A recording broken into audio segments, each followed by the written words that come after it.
अस्सलाम वालेकुम चैंपियंस। तो मूव करते हैं हम ऑफिशियली जब लेक्चर नंबर 1 और हम लोगों ने इस लेक्चर नंबर 1 में कुछ इंपॉर्टेंट चीजें जो है उनको अंडरस्टैंड करना है। आपकी बुक में टॉपिक 2.1 स्केलर्स का है और 2.2 वेक्टर्स का है। तो आज हम कोशिश करेंगे कि इस लेक्चर में हम 2.1 मतलब स्केलर्स और वेक्टर को बड़े अच्छे तरीके से समझ सकें कि किस तरह से हम इनको डिफरेंशिएट करते हैं। दूसरी चीज, इससे पहले कि हम डायरेक्टली स्केलर वेक्टर्स की तरफ मूव करें तो इट इज नेसेसरी कि हम यहाँ पे उससे कुछ इम्पोर्टेंट चीज जो है मतलब जहां से हमारे पास स्केलर वेक्टर्स की टाइप्स बनती हैं उनको हम समझें। तो बेटा सबसे पहले हम यहाँ पे दो बड़ी इंपॉर्टेंट डेफिनेशंस हैं उनको समझते हैं, जिसमें हम जानते हैं सबसे पहले हम लोग समझेंगे फिजिकल क्वांटिटी या फिजिकल क्वांटिटीज, जो भी आप लोग लिखना चाहें उस तरह से आप लिख सकते हैं। फिजिकल क्वांटिटी लिखना चाहें क्वांटिटी लिख लें, क्वांटिटीज लिखना चाहें वो लिख लें। देखिए बेटा, फिजिकल क्वांटिटी में दो चीजें हैं जिनको बारे में आपने अच्छे तरीके से याद रखना है, जैसा कि any observable and measurable quantity. कोई भी ऑब्जर्वेबल या मेजरेबल क्वांटिटी हो उसको हम नाम देते हैं कि वो हमारे पास है फिजिकल क्वांटिटी। देखिए बेटा, इन दो चीजों का होना बहुत जरूरी है। हर वो क्वांटिटी जिसको आप ऑब्जर्व भी करेंगे और सिर्फ ऑब्जर्व के साथ साथ मेजर भी कर सकेंगे उसको कहा जाता है कि वो आपके पास है फिजिकल क्वांटिटी। मिसाल के तौर पे आपके सामने दो लोग मौजूद हों तो क्या आप उनको देख के बता सकते हैं कि भाई किसकी हाइट ज्यादा है किसकी हाइट कम है, और आप बिल्कुल उनकी हाइट को भी मेजर कर सकते हैं। और मेजर करने के लिए आपको पता है आप सिंपल मीटर रूल या इंच टेप जो होते हैं उसको यूज करेंगे, आप सिंपल हाइट को आसानी से मेजर कर लेंगे।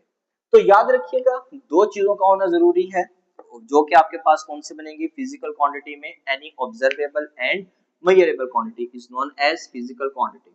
फॉर एग्जांपल, मिसाल के तौर पे हमारे पास लेंथ एक फिजिकल क्वांटिटी है, मैस एक फिजिकल क्वांटिटी है, टाइम एक फिजिकल क्वांटिटी है and etcetera. There are too many types. Second हमारे पास होती है बेटा जो कि कहलाई जाती है नॉन फिजिकल क्वांटिटी या क्वांटिटीज। देखिए बेटा, इसकी डेफिनेशन जरा अच्छे से समझ लें। एनी या the physical quantity, the quantity या वो चीज that can not B measured directly by physical instrument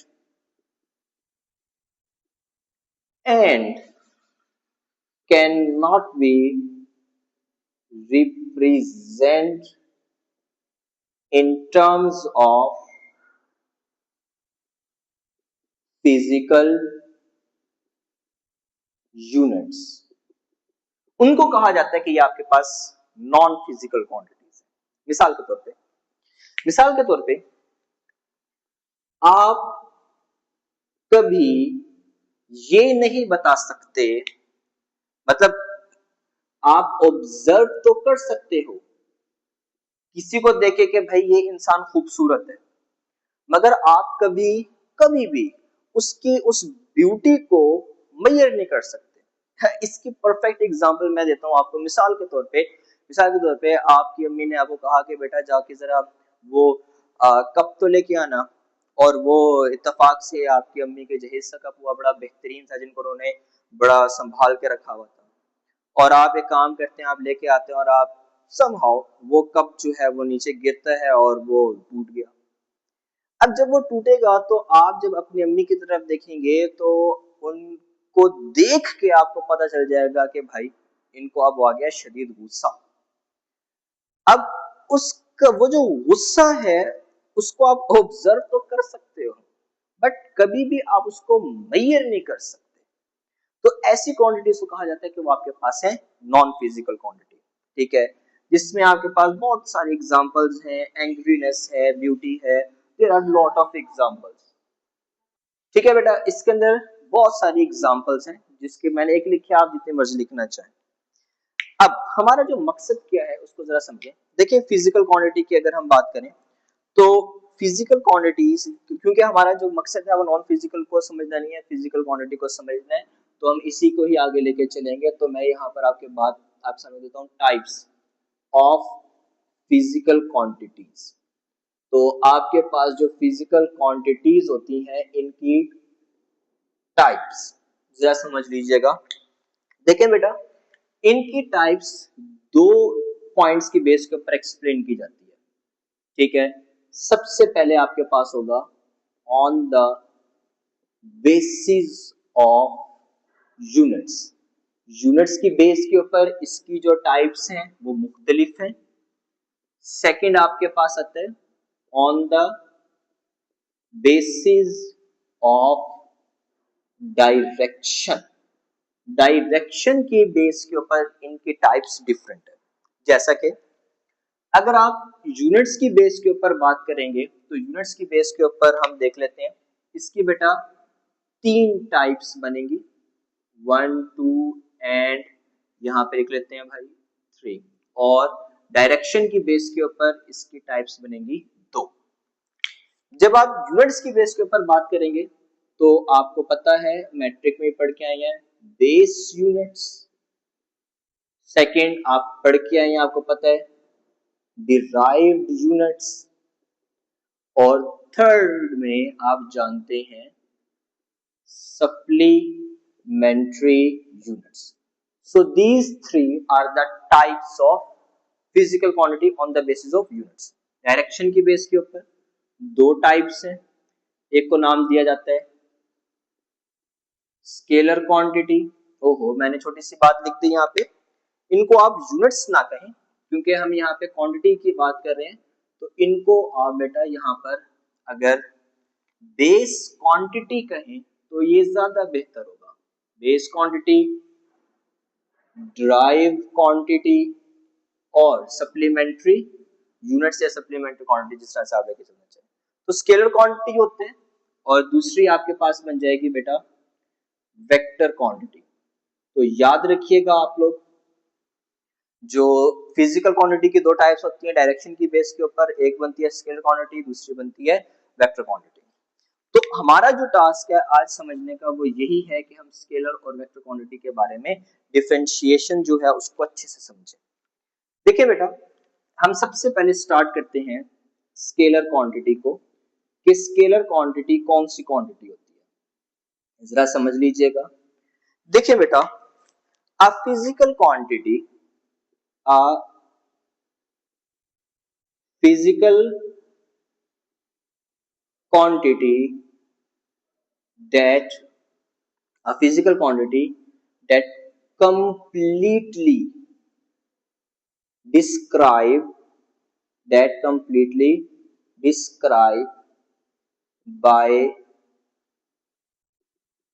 magnitude only।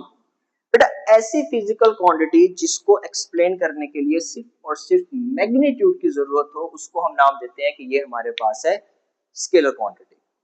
मिसाल के तौर पे जरा समझो, अगर आपसे कोई पूछे कि भाई इस वक्त रूम का टेम्परेचर कितना है, तो आप ये कहोगे कि इस वक्त रूम का टेम्परेचर 32 डिग्री सेल्सियस है। और अगर आप भावलपुर में रहते हैं तो आप कहेंगे कि इस वक्त रूम का टेम्परेचर 45 डिग्री सेल्सियस है। या आपसे अगर कोई पूछे कि इस वक्त क्या टाइम हो रहा है, तो आप कह देंगे कि इस वक्त 10:11 हो रहे हैं, या कोई भी आपके पास टाइम होगा। अगर कोई इससे कोई पूछे कि भाई आपका वजन कितना है, तो आप कह देंगे कि भाई मेरा वजन 60 kg है या जितना भी है। तो आप लोगों ने एक चीज नोटिस की, एक पैटर्न फील किया जिसमें हमने बात की, किसकी चीज की बात की, जस्ट मैग्नीट्यूड। एक चीज का ख्याल रखिएगा, यहाँ पे मैग्नीट्यूड का मतलब क्या होता है इसको अच्छे से समझ लो। इमेजिन करें कि आपके पास, आप कहो कि भाई मेरा जो मैस है, मेरा जो वजन है, ठीक है, वो कितना है, मान लो 70 किलोग्राम।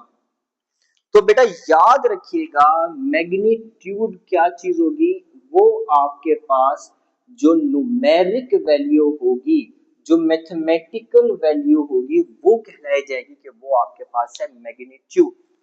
इसमें एक चीज और ऐड कर लें, आप physical quantity that completely describe by magnitude only, but इसके साथ एक और चीज ऐड कर लें विद एसोसिएटेड या विद एप्रोप्रिएट, स्पेलिंग देख लीजिएगा, विद एप्रोप्रिएट यूनिट्स। यूनिट्स का होना जरूरी है, अगर आप यूनिट नहीं लिखेंगे तो आपके पास फिजिकल क्वांटिटी वो बन ही नहीं सकती। तो याद रखिएगा मैग्नीट्यूड का मतलब क्या होता है, हमेशा न्यूमेरिक वैल्यू, वो वाली वैल्यू जो नंबर होता है, जो मैथ की वैल्यू होती है, ठीक है। और जो आपके पास यहाँ पे आगे ये चीज इस्तेमाल हुई है केजी, ये याद रखिएगा, ये आपके पास होगा यूनिट। तो याद रखिएगा फिजिकल क्वांटिटी ऐसी क्वांटिटी होगी जिसको एक्सप्लेन करने के लिए मैग्नीट्यूड और उसके यूनिट की जरूरत हो, तो वो बन जाती है फिजिकल क्वांटिटी। और अगर आप इसकी यहाँ पे एग्जांपल्स की बात करना चाहें कि इसकी एग्जांपल्स कौन कौन सी होंगी, तो इसकी एग्जांपल्स लिख लेते हैं, दो तीन एग्जांपल्स लिख लेते हैं, वैसे तो बहुत सारी हैं। मिसाल के तौर पे मान लें आपके पास मैस एक स्केलर क्वांटिटी है, आपके पास टाइम एक स्केलर क्वांटिटी है, आपके पास टेम्परेचर एक स्केलर क्वांटिटी है, स्पीड एक स्केलर क्वांटिटी है, डिस्टेंस एक स्केलर क्वांटिटी है। तो ये सारी की सारी स्केलर क्वांटिटीज है, ठीक है। तो हमें रेस करना पड़ेगा, हम यहाँ से रेस कर लेते हैं बेटा। और कुछ इंपॉर्टेंट पॉइंट्स याद रखिएगा स्केलर क्वांटिटी, क्योंकि हमारा मकसद अगेन मैं बार बार रिपीट कर रहा हूँ, समझना है, कॉन्सेप्ट्स क्लियर करना है, ताकि हम न्यूमेरिकल और एमसीक्यूज में कंफ्यूज ना हो।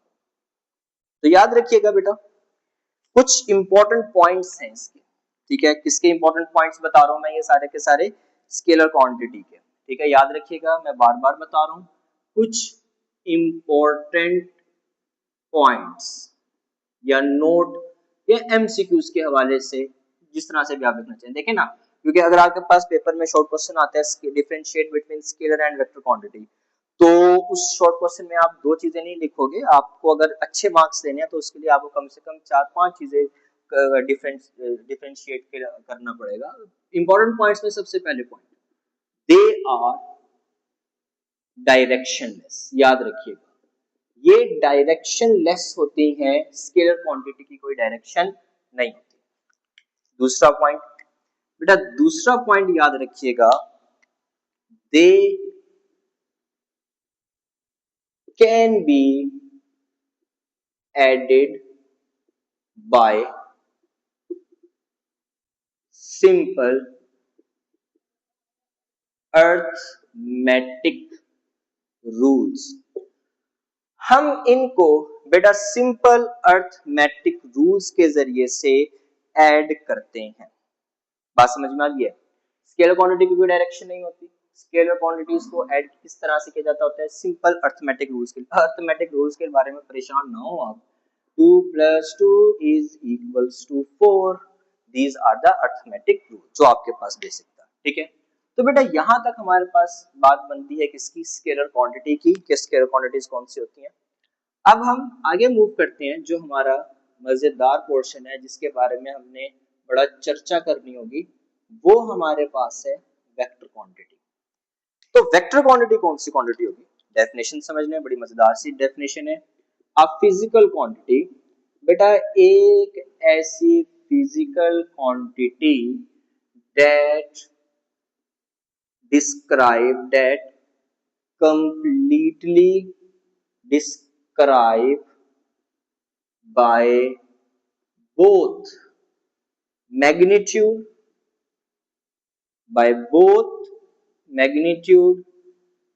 and direction. ऐसी फिजिकल क्वांटिटी जिसको एक्सप्लेन करने के लिए मैग्नीट्यूड भी हो, डायरेक्शन भी हो, उसको हम कहेंगे कि वो हमारे पास है वेक्टर क्वांटिटी।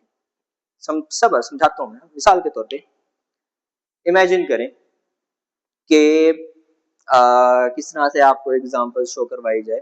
मान लें कि आपसे कोई पूछता है कि नहीं, ये वाली एग्जांपल ठीक नहीं रहेगी। आप इमेजिन करें कि आप जिस काउच पे बैठे हुए हैं और आप एक काम करना चाहते हैं कि आप उस काउच से उठ के दूसरे काउच पे जाके बैठना चाहते हैं। ठीक है, जिस भी काउच पे, जिस भी जगह पे आप बैठे हुए हैं, आप इमेजिन करें कि आप दूसरी चेयर पे या दूसरे काउच पे जाके बैठना चाहते हैं, तो सबसे पहले आपके पास एक चीज की जरूरत होगी इनिशियली, वो होगा आपका और उस काउच के दरमियान का डिस्टेंस। ठीक है, वो कितना होगा, मान लें वो 5 मीटर का डिस्टेंस है। दूसरी चीज जो यहाँ पर इंपॉर्टेंट है वो डायरेक्शन है। अब वो जो 5 मीटर का आपने फासला तय करना है वो कहाँ करना है, मतलब इधर भी तो कर सकते हो, चलिए मैं डायग्राम बना के दिखा देता हूँ। इमेजिन करें कि आप इस चेयर पर बैठे हुए हैं, ठीक है, और आपने यहां से मूव करके इस चेयर पर बैठना है, और आपके और इस चेयर के दरमियान का मान लें जो डिस्टेंस है वो 5 मीटर है। आप अगर बेटा 5 मीटर का जो डिस्टेंस है वो आप इधर भी तो कवर कर सकते हैं, इधर भी कर सकते हैं, इधर भी कर सकते हैं, इधर भी कर सकते हैं, इधर भी कर सकते हैं, जहां पर भी करें वहां कर सकते हैं, but you want to sit on this chair, so you have to cover the 5 meter distance in this specific direction। तो उस वक्त आप लोग आपने देखा कि इस चेयर पर बैठने के लिए you need two things, the magnitude and the second thing is the direction. If you did not cover the 5 metre distance in this direction, तो इसका मतलब ये होगा कि आप कभी इस चेयर पर नहीं बैठ सकते। तो ऐसी फिजिकल क्वांटिटी जिसको एक्सप्लेन करने के लिए आपको मैग्नीट्यूड डायरेक्शन दोनों की जरूरत होती है, उसको हम नाम देते हैं कि वो हमारे पास है वेक्टर क्वांटिटी। ठीक है, उसके बाद हम आगे मूव करते हैं। याद रखिएगा बेटा, इसके कुछ हम एग्जांपल्स को समझ लेते हैं, उसके बाद फिर हम आगे मूव करते हैं, इसको पढ़ते हैं हम। आई होप कि आप लोग बोर नहीं हो रहे होंगे। देखिए जरा समझ लीजिएगा इसकी एग्जांपल्स। अगर हम इसकी एग्जांपल्स के बारे में बात करें कि वेक्टर क्वांटिटी की एग्जांपल्स कौन कौन सी होंगी, तो देखें बेटा वेक्टर क्वांटिटी की सबसे पहली एग्जांपल, आपके पास बहुत सारी इसकी एग्जांपल्स हैं। आप इमेजिन कर लें फोर्स एक वेक्टर क्वांटिटी है। मिसाल के तौर पे ये डस्टर है, इस वक्त ये डस्टर यहां पर मौजूद है। You want to lift this duster in upward direction. Ultimate बात है फोर्स लगानी पड़ेगी। भाई फोर्स तो मैं लगा रहा हूं मगर ये डस्टर ऊपर क्यों नहीं जा रहा। और अल्लाह के बंदे, जब ये डस्टर को अपवर्ड मूव करवाना है तो इसको फोर्स ऊपर ही लगानी पड़ेगी ना। तो देखे ना, मैग्नीट्यूड तो मैंने अप्लाई किया, मैग्नीट्यूड तो मैं अभी भी अप्लाई कर रहा हूँ, बट मुझे अपवर्ड मूव करवाना है, तो अपवर्ड मूव करवाने के लिए फोर्स की डायरेक्शन कहाँ होगी, अपवर्ड। तो आप देखो डस्टर मूव कर गया, this is not a magic. आपके पास डस्टर कहाँ मूव कर गया, अपवर्ड डायरेक्शन में। तो आपने देखा आपको मैग्नीट्यूड भी चाहिए और डायरेक्शन भी चाहिए, तो इसका मतलब ये हुआ कि आपके पास वेक्टर क्वांटिटी को के लिए दोनों चीजें की जरूरत होती है। फोर्स है, आपके पास बहुत एग्जांपल्स हैं, वेलोसिटी है, डिस्प्लेसमेंट है, एक्सेलरेशन है, और बहुत सारी आपके पास एग्जांपल्स हैं वेक्टर क्वांटिटी को समझने के लिए। उसके बाद याद रखिएगा हम आगे मूव करते हैं, और कुछ जिस तरह से हमने इसके इंपॉर्टेंट पॉइंट्स को समझा था, इसी तरह से हम वेक्टर्स के कुछ इंपॉर्टेंट पॉइंट्स को समझते हैं। हम इंपॉर्टेंट पॉइंट्स को समझेंगे तो फिर हम आगे मूव कर जाएंगे। देखें बेटा, सबसे पहला हमारे पास बुलेट पॉइंट, देखो चलें गिनती लिखिए वैसे कर लेते हैं। ये क्या थे, they are directionless, but vectors के पास डायरेक्शन होती है, दे आर नॉट डायरेक्शनलेस, याद रखिएगा।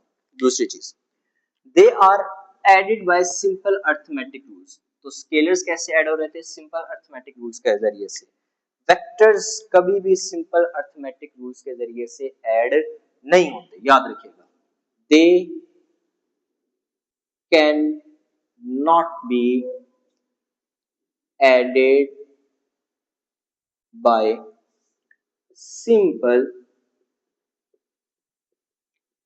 अर्थमेटिक रूल्स, याद रखिएगा। अगली बात समझ लें।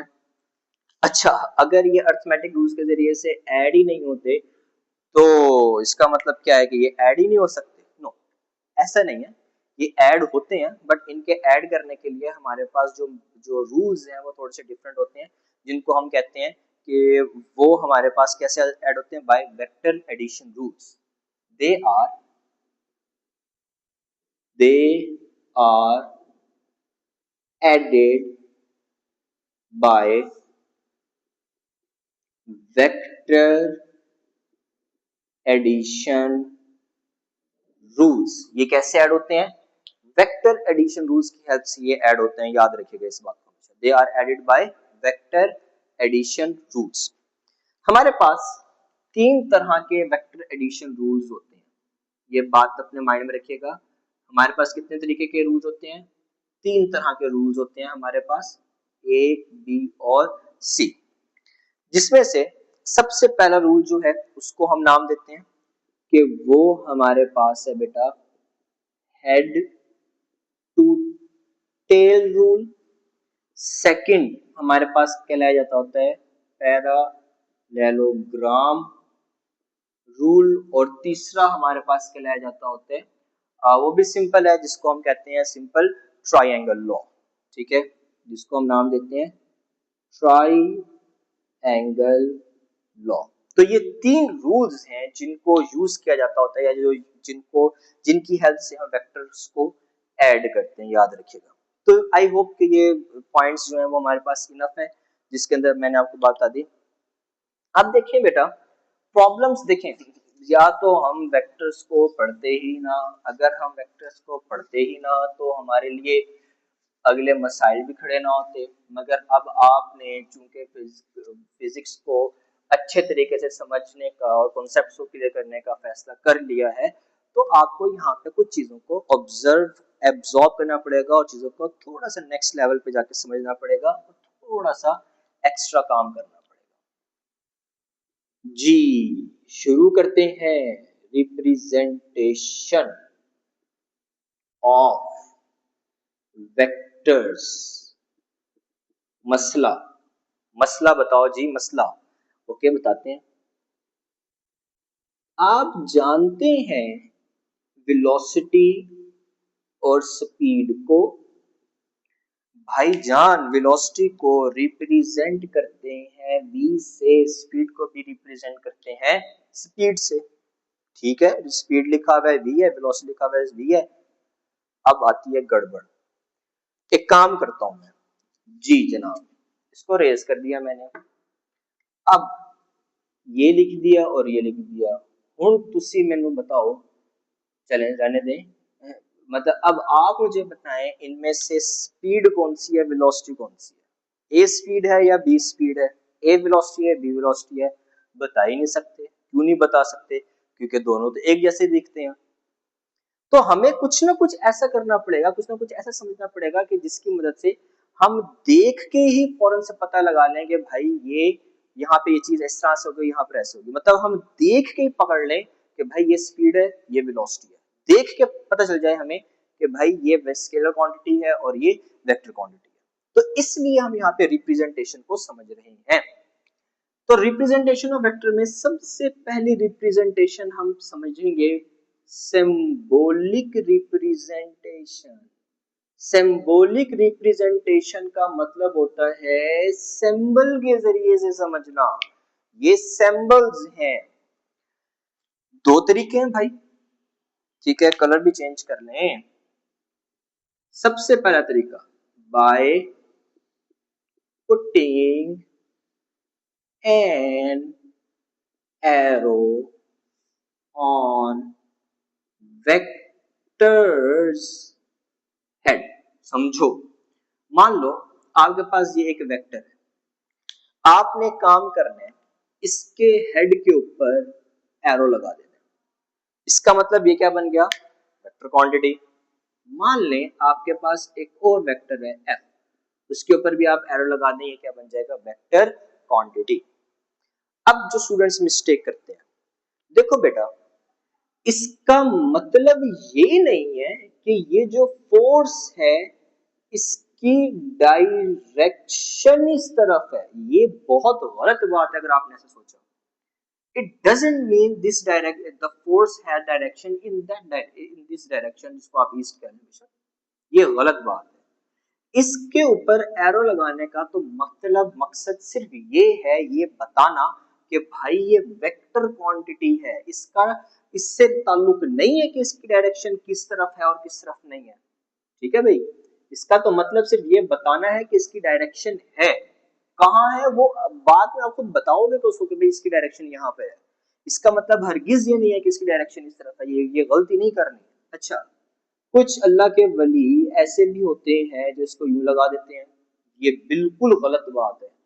कुछ ऐसे होंगे जो इसको यूं बना देंगे, ये भी गलत है।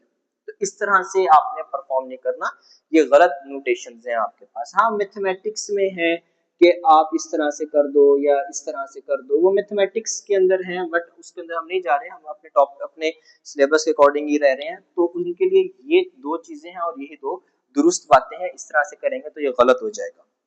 इसी तरह से सेकंड सेकंड मेथड है बाय बोल्डिंग द लेटर या सिंबल।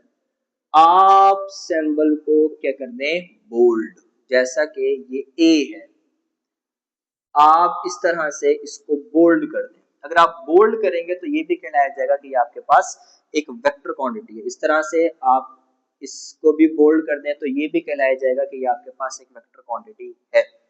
बट टीचर्स आपको सजेस्ट करेंगे कि आप बोल्ड ना करें, क्योंकि बोल्ड करते हैं तो स्टूडेंट्स जो हैं वो पेज खराब कर देते हैं। तो कुछ स्टूडेंट्स मार्कर के साथ लिखते हैं, तो मार्कर के साथ लिखना तो ज्यादा बेहतर है, बट मार्कर के साथ सिर्फ वेक्टर सिंबल को ही लिखें। ठीक है, तो प्रेफरेबल होता है कि आप इसको यूज करें, इसको भी यूज कर सकते हैं, बट ये मार्कर के साथ करें तो ज्यादा बेहतर होगा।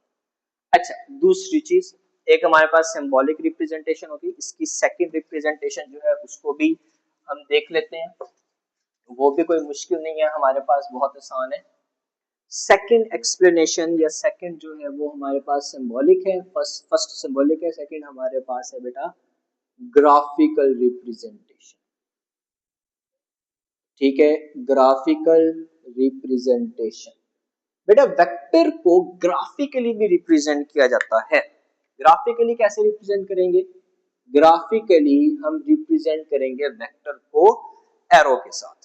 ठीक है, ग्राफिकली भी वेक्टर को किस तरह से रिप्रेजेंट करेंगे बेटा, एरो के साथ। मतलब कि क्या होगा, हमारे पास वेक्टर आर रिप्रेजेंटेड बाय, लिख लें आप लोग, वेक्टर्स आर, बेटा आप लोग लिख रहे हैं ना साथ साथ, बल्कि मैं डिस्क्रिप्शन में लिंक दे दूंगा जिसमें लिखा होगा सारा कुछ, समझ लें। Vectors are represented by a straight line with an arrowhead. ठीक है, वेक्टर को हम रिप्रेजेंट करते हैं एक स्ट्रेट लाइन के साथ, जिसके आगे क्या होता है, एक एरोहेड होता है। यहाँ पे दो चीजें हैं, एक स्ट्रेट लाइन है और दूसरी क्या चीज है, एरोहेड। समझ लीजिएगा इस बात को बहुत अच्छे से। देखिए बेटा, मान लें कि मेरे पास इस तरह से ये एक एरो है और ये आपके पास एरो हेड आ गया।